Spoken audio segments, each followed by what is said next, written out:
Hi, my friends. I am Kaylee Anderson, and I am a registered dietitian, a culinary educator, and an intuitive eating counselor.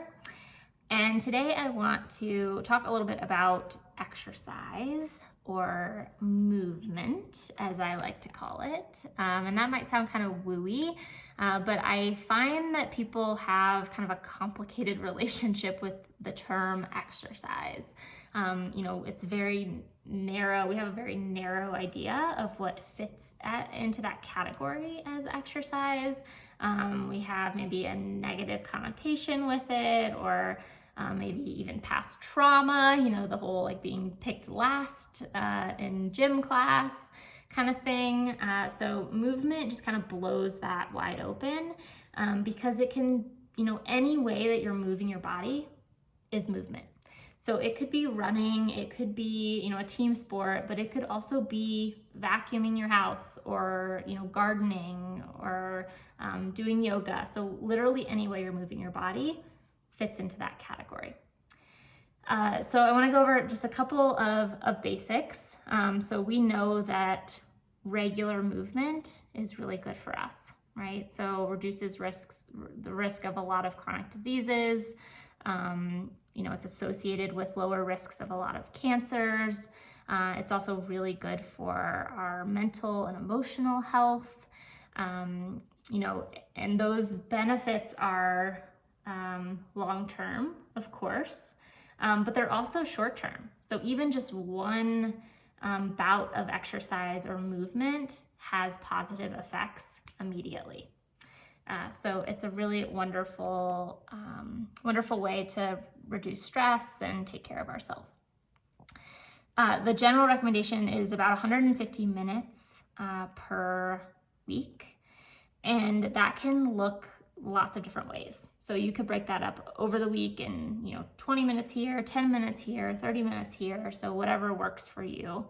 Again, kind of erasing the idea that it has to be a 60-minute class or something like that.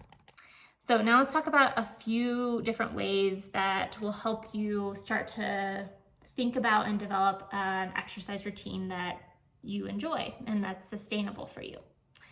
So the first is to let pleasure be your guide. So research actually shows that if the exercise that you're engaging in brings you joy and brings you pleasure, you're more likely to do it for the long haul.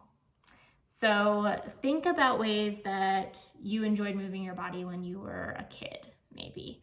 Or, start to ask yourself questions like, do I like to move outdoors or indoors? Do I like to do it alone, or do I prefer to be with people?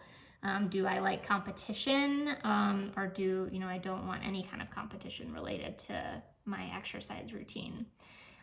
Do I want high intensity movement, or do I prefer low impact movement? You can also think about the post-exercise feeling that you want. Do you want to feel, calm and peaceful, or do you like to feel, physically exhausted and, kind of that happy feeling that you left it all out there?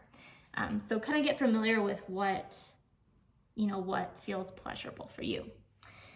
Another way to get started is to simply think about exercise as reducing sitting.